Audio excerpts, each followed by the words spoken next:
pleased to be here, very excited to share some of my research with you.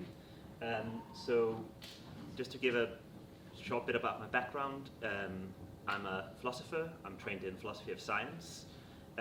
So what I do at the moment is I'm looking at issues in the ethics of AI. The kind of research I see myself as doing is using some of the conceptual tools that has been developed in philosophy in order to clarify some of the ethical issues that people are debating about AI in policy and in technical research at the moment. So I'm going to share some of the research I've been doing on the topic of explainability with you.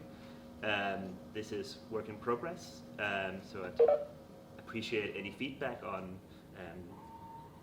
what you think about this. But anyway, without further ado, let me get started.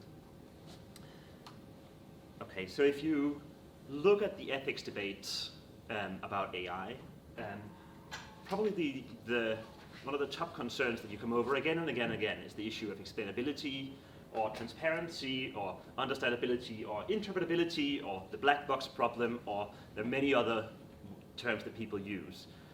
So here, for instance, is a recent survey that some people did of 84 different ethics statements or sets of principles for AI ethics that have been published in recent years, and they found that in 73 out of those 84 documents, one of the things they highlighted was transparency, or one of these near synonyms. So it's clearly an issue that's getting a lot of attention. In particular, it's something that policymakers are taking very seriously. So to give you one example here, this is a report that the UK House of Lords published in 2018, so about a year and a half ago. And in this report, they make the following statement.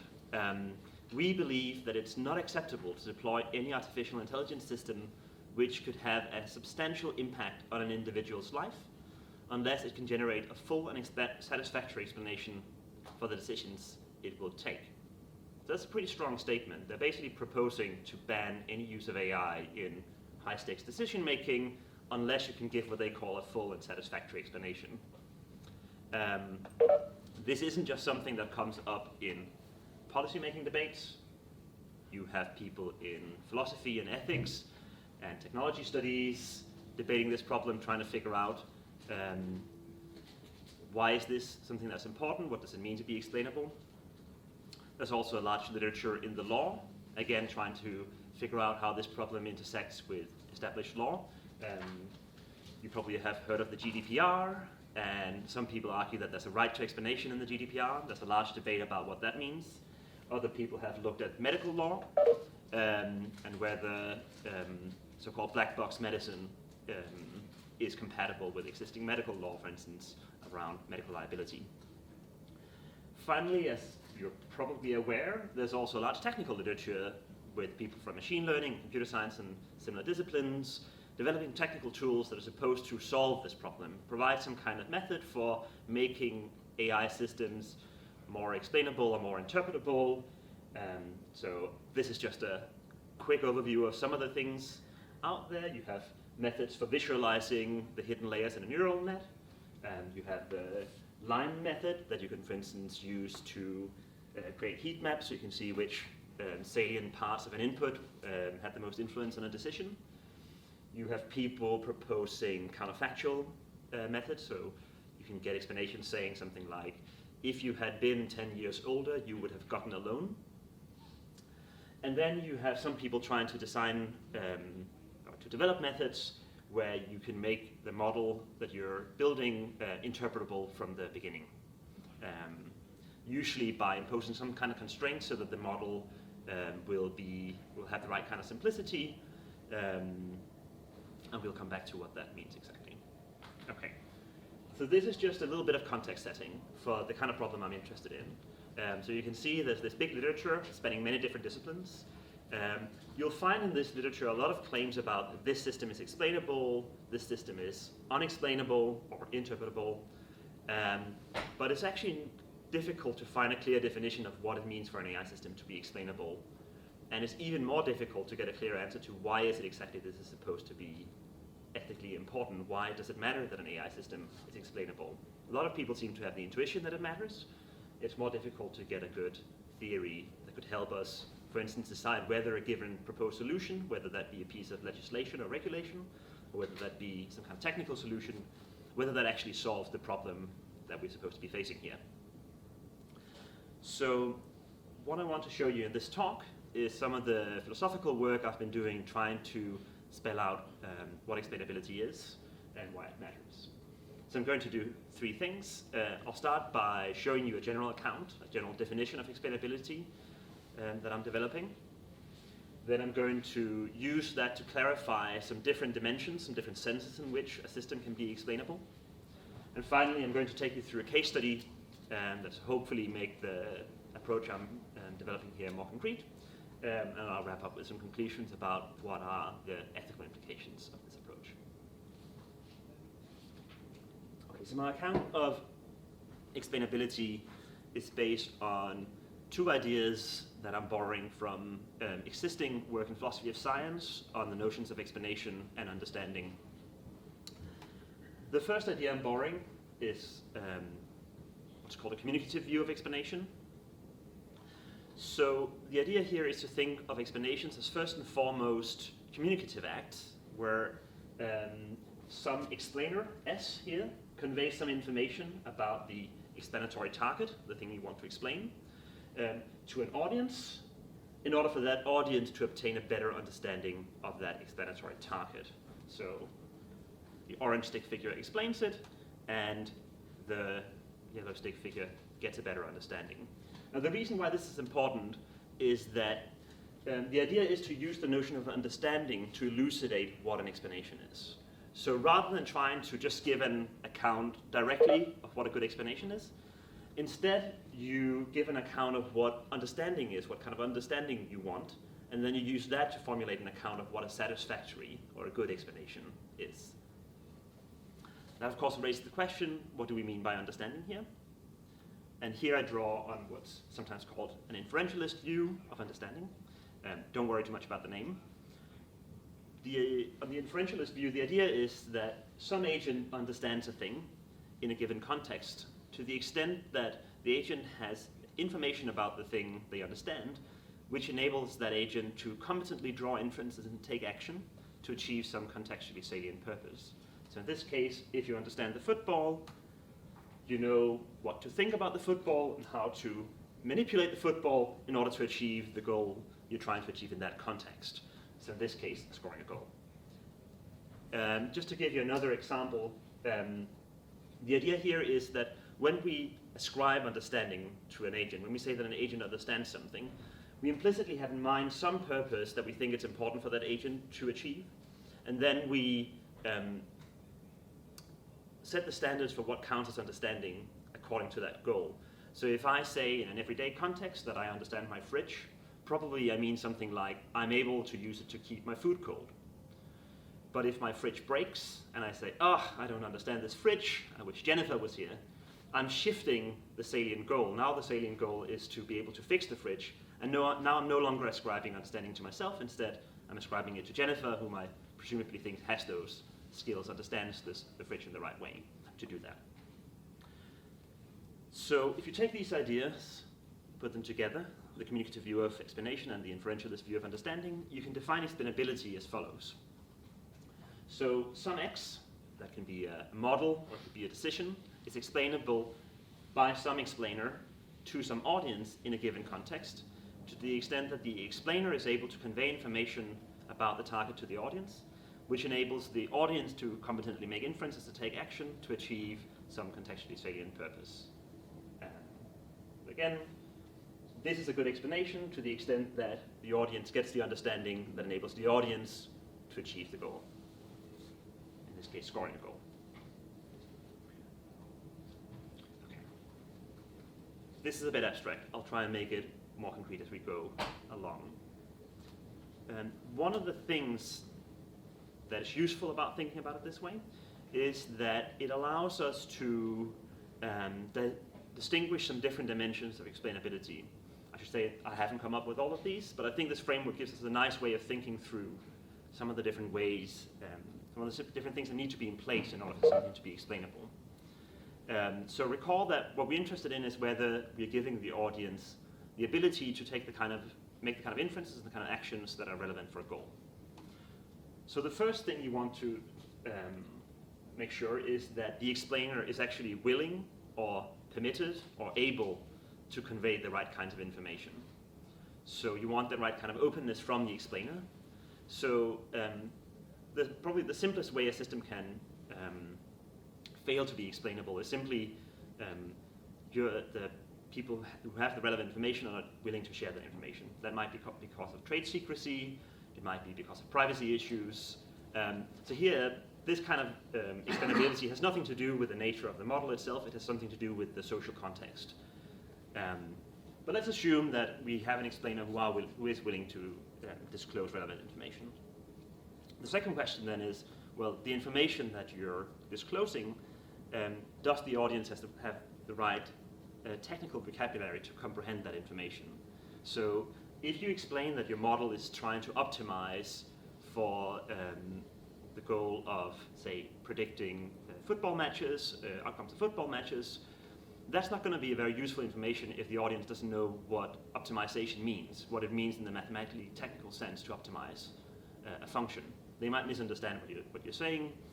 So for instance, one of the features in the mathematical sense of optimization is that you're only optimizing for the one goal you've set, whereas for most humans, when we are trying to optimize in the everyday sense, we have a lot of different side constraints that we're also trying not to violate.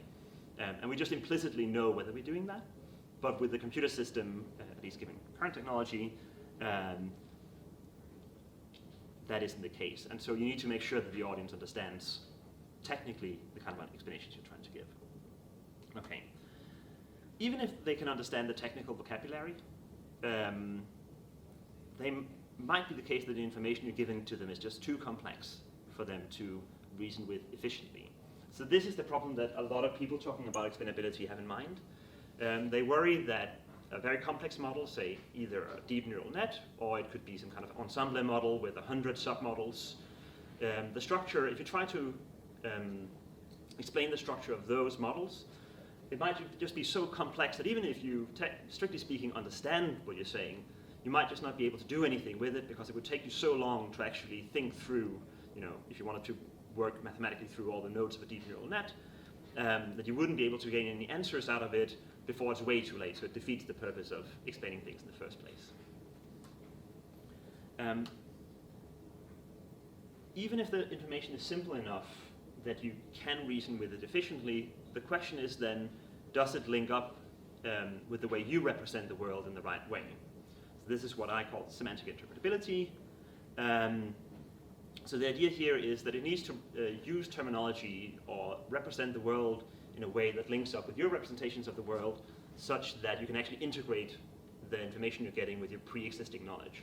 And that's important because most of the interesting inferences you want to draw usually require you not just to reason about the system itself, but reason about how it relates to other things in the world that you're interested in. So this also leads us to the final point, that what I call inferential embeddedness. So if you don't, even if it does represent the world in the same terms that you do, you might just not have the right kinds of background information to actually do anything useful with that information. And I think, as we'll see later, I think this is actually the trickiest condition to satisfy. And often when we run into problems around explainability, this is often the one that's missing, rather than merely to do with simplicity. Okay, let me give you an example of how all this works out.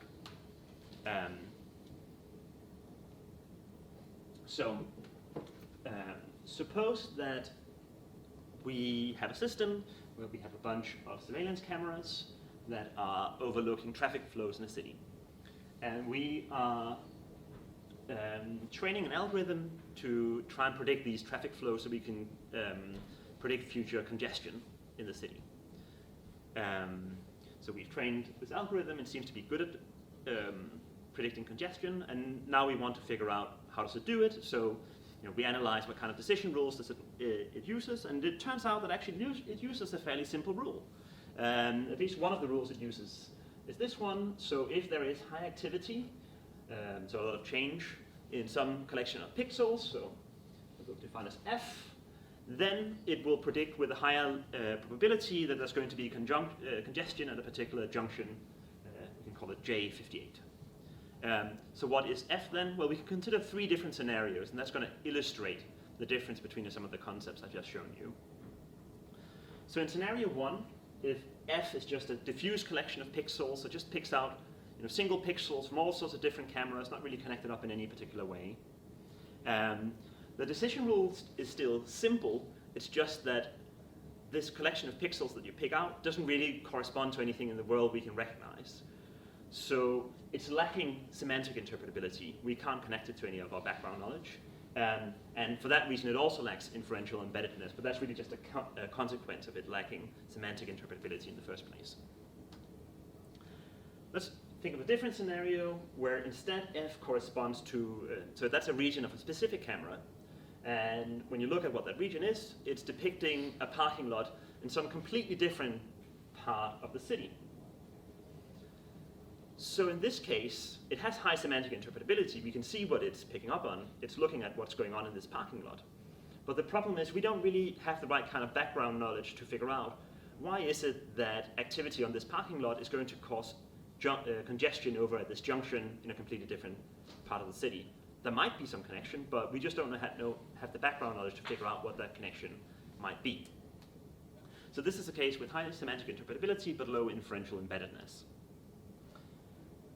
So in the last case, suppose instead that what we have is, so it's still a region of a specific camera, but this time it's depicting the turnoff onto a road, let's call it R15, which is one of the main routes leading towards this junction. So in this case, it has high semantic interpretability, and this time it links up with background knowledge we have about how traffic flows work. We can pretty easily use this information to understand that, oh, it's because we're feeding traffic towards that junction that congestion becomes more likely. It also allows us to make inferences such as what would happen if we have roadworks on R15 so that it leads traffic away from J58 instead. Well, we can then probably predict that the model is going to be worse at predicting congestion at junction 58. And again, that's because we have this relevant piece of background knowledge about how traffic flows work, rather than anything to do directly with the semantic interpretability of the model. So this is case high semantic interpretability and high inferential embeddedness. Okay. I'll try and make this more concrete by working through a medical example as well. So what I'm going to do in this example is try and give you some examples of different purposes for which you can have explainability, and we can see how the requirements differs in each case, and we can use some of the concepts I've just introduced you to make sense of the differences. So I should say I haven't been involved with any of this research at all, so this is just an example I'm using to illustrate my framework.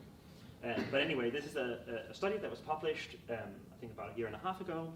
It's a study where a group of researchers at a hospital in Beijing had used machine learning to train a model for predicting whether patients in a coma would recover consciousness within 12 months. And it does that using inputs from fMRI scans plus a few clinical details. So I think it's the age of the patient, the time since the incidence, and the etiology of the condition. This was, so then they tested it on external validation data from a different hospital, and it achieved an 88% accuracy rate, which is pretty good. Interestingly, there were 8 patients in the validation data whom the doctors had rated low enough for signs of consciousness that it would have been legal to remove life support, but the model correctly predicted 7 of them. For 7 of them, the model correctly predicted that they would wake up. So that's a pretty impressive result. And as you can see, the World Economic Forum picked up on this story and reported this as one of the 7 amazing ways that artificial intelligence is used in healthcare. So I think this example is interesting for a couple of reasons. Firstly, I think it really well illustrates the potential for benefits we could have from medical AI. It also illustrates some of the high stakes ethical decision making that these kind of systems could end up being involved in. So what if the model predicts that a patient won't recover consciousness? Should we then trust a model and remove life support? Finally, for our purposes, what's interesting is also that they make this claim that their model is interpretable. So they write it in the abstract, and in the conclusion they say that the model has good interpretability, thereby providing a window to reassure physicians and scientists about the significance of different predictors. So I think it's fair to say that they're trying to reassure people who've read something like the House of Lords report. People who are worried that, oh, if this system isn't interpretable, we won't be able to deploy it. And they're trying to say, no, this system could satisfy that requirement. So what I'm going to do now is to try and think through in what senses is and isn't this interpretable. So if you recall, my framework is making explainability relative to an audience and a purpose. So I'm going to go through some different audiences and show you in what senses it's explainable to different audiences. I should just say, let's just first look at what the reasons why they think it's interpretable, sorry. So there are a couple of reasons, if you look at the details of the paper, why this is supposed to be interpretable. The first one is that it's a fairly simple model. It's a linear function of 9 input features. So that seems to give us a very simple model, so that's good. Interestingly, they also constrain the training procedure in such a way that it picks out specific brain areas. So the 5 features that it picks out from the fMRI scans are either specific brain areas or the functional connectivity between them. So in other words, it represents the brain in a way similar to how neuroscientists do. So in that sense, it has quite high semantic interpretability, at least to people who are trained in neuroscience. And finally, they do mention that some of these brain areas have previously been shown to be involved in disorders of consciousness. So there might be a bit of an argument that it has some inferential embeddedness. We'll come back to how much it has.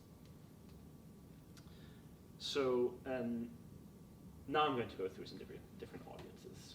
So the first purpose we can think about would be for research. So they do mention that this is something that scientists could use to be reassured. So I'm going to assume that the kind of scientists they have in mind here are clinical researchers and neuroscientists who are interested in disorders of consciousness. So the purpose they have would be to build on the results or use the results of this model in order to further their own research. And so the kinds of inferential abilities you need in order to do that is the ability to see what is the relevance of these results, how does it link up to other pieces of research, what kind of theoretical implications does this have, is it consistent with previous results? That's the kind of things you want to be able to infer. So I think for this purpose, I think there is a good argument that the model is interpretable. We've seen it's simple, it's easy to reason, it's easy to see what the features are, and it does link up in some ways with existing research. So I think they have a good argument here. And I suspect this is why they say it's interpretable, because it's easy for a neuroscientist to see what kinds of features the model is picking up on. For a different kind of purpose, though, that could be deployment decisions. So what I have in mind here is people like a hospital administrator, or maybe a health policy advisor, who has to decide, they've read this paper, they've seen this model, are they going to use it at their own hospital? Would that be safe? So the purpose here is to decide whether we want to deploy the model, and we can, for instance, suppose that this is in a different country, so maybe in a hospital with a very different kind of population from the hospitals in Beijing where the model was tested. So what we want to infer in this case is the performance we got in the studies in Beijing, can they be extrapolated and be expected to hold in this new context? And more generally, what would be the overall risks of deploying this model? For instance, would it be safer to just gather new data and retrain the model from scratch, or can you use the model as it was trained in Beijing? The problem here is that if you want to make these kinds of extrapolations, that requires quite strong background knowledge. You need either some kind of statistical reason to think that the population you're extrapolating to is relevantly similar to the one you're extrapolating from. So if the two populations are very similar, maybe that's a good enough reason to extrapolate. But if it's a very different population with lots of different features, then you need to start reasoning about what are the relevant features, which features will make a relevance to the performance of this model. And that's difficult to do if you don't have some kind of knowledge of not just what goes on inside the model itself, but what goes on inside the world, or outside in the world, I should say. And the model doesn't reveal this. Even if the model is very simple, there might actually be a very complex neural mechanism underlying the kinds of correlations they pick up. And because we don't have a good theory at the moment of the neuroscience or the neurology of of consciousness disorders, it's difficult to say just from this study whether the model will perform well in another context. There might be other brain areas that also play a role in some populations that weren't tested in this particular study. There might be that there are other features that could be relevant, maybe some clinical details that they haven't picked up on that just weren't relevant in the Chinese study population but could be relevant, say, at a hospital in the UK. So this is a case where I think we need further inferential embeddedness, in this case more background knowledge about the neurology of brain disorders in order for the model to count as explainable. The next kind of audience I want to look at is clinicians. So suppose we are going to deploy this model at a hospital, and then you have doctors and maybe other health professionals who have to use the predictions of this model in their clinical reasoning to make clinical decision making. So in this case, the purpose for which you want the model to be explainable is to integrate the predictions, the evidence you're getting from the model, with other kinds of clinical evidence. So for instance, suppose that one of the methods you have of assessing whether a patient will recover consciousness is the predictions of this model. Another one might be to do some kind of behavioral assessment of the patient, look at what signs of consciousness they're showing. Maybe in the future we'll get a blood test that could maybe pick up on certain enzymes that could be shown to be correlated with a chance of recovering consciousness. So if a clinician has all these different pieces of evidence available, they need to find some way of integrating them with each other. So in the cases where the evidence conflicts, so the model predicts the patient is likely to recover consciousness, but the blood tests doesn't, which of them should they trust? Which of them should they give more weight? Similarly, if all their evidence agrees, does that mean they should be extra confident? Are these independent sources of evidence, or are they really just picking up on the same thing?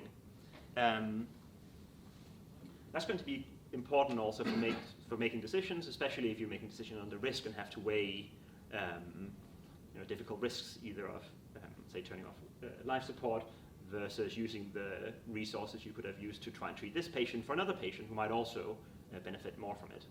So in cases where a small change in the probabilities are going to make quite a lot of be quite important to the decision, knowing how to integrate clinical evidence can be quite important. And again, I think we lack the right kind of inferential embeddedness to this thing. At the very least, you want to have more studies of the results of at this stage, all they've tested is how this model predicts on its own. In order for clinicians to be able to integrate that with their other evidence, there need to be further studies to try and figure out if you rely on multiple sources of evidence, does that boost the chances of getting the answer right? It might be easy to do this, but at least at this stage, I don't know that we have that knowledge. So for this model to be explainable for the purpose of clinical reasoning, I would suggest that we need to do more studies of that kind. Final example. So this is for the purpose of informed consent. So here we're talking about patients, or of course with the coma recovery model, not the patient themselves, but their family or their next of kin, who have to make decisions about whether they want to follow the predictions or want to rely on the predictions of the model. So if the model suggests that a family member is unlikely to recover consciousness, should they be happy to consent to a treatment plan based on that suggestion? That would be probably removing life support. Or conversely, suppose the model proposes that there is a chance of them recovering consciousness, should they use that recommendation as a reason to maybe extend the time that they're on life support, try some kind of treatment plan, even though that might cost extra resources, but also extra emotional distress. So really what they want to try and figure out is, will relying on this model be in the best interests?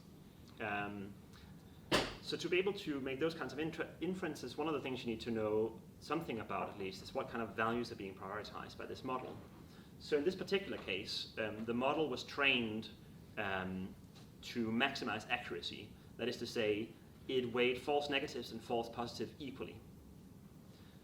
you might think that for a patient or for a next of kin of a patient, you are more worried about a false negative, predicting that the patient won't recover consciousness when they will, than the other way around. So you need to know that this model is not necessarily being cautious in the way that you might want to be. Another question is how much weight should you give to the predictions of this model? This goes back to the question we were looking at before with different streams of evidence. So I think in this case, there are some things about the model that are fairly easy to explain. I think it's pretty easy to explain the false negative, false positive trade-off that's been chosen in this case. I mean, this is one of the things that's good about machine learning methodologies is that you can just implement that explicitly, and that makes it easy to explain what kind of values are being prioritized. Or you can do validation testing, and you can do ROC curves, and again, you can show what kinds of trade-offs you're making. However, extrapolating from your test situation to an individual case can be tricky, and that takes us back to the problems that we discussed under clinical reasoning. Okay, so what I hope these examples have shown is that there isn't one thing that's explainability. Explainability can serve many different purposes, and what counts as an explainable system will depend on the kind of purpose you have in mind. Where does that leave us with regards to some of these ethical questions that we started out thinking about? So I think the first lesson I want to draw is what I just said. Explainability is context and audience dependence. Also, it involves more than just having a simple model or a model that represents the world in human-like terms, so what I've called semantic interpretability. It also requires having the right kind of background knowledge available in that particular context to line up with the purpose that you're trying to solve. And so I think one lesson we should draw from that is, no, we shouldn't have a blanket ban on unexplainable AI. That is to say, there isn't any sort of feature of an AI system that we can call explainability and just say those without that feature, we should ban them. You need to look at it much more contextually.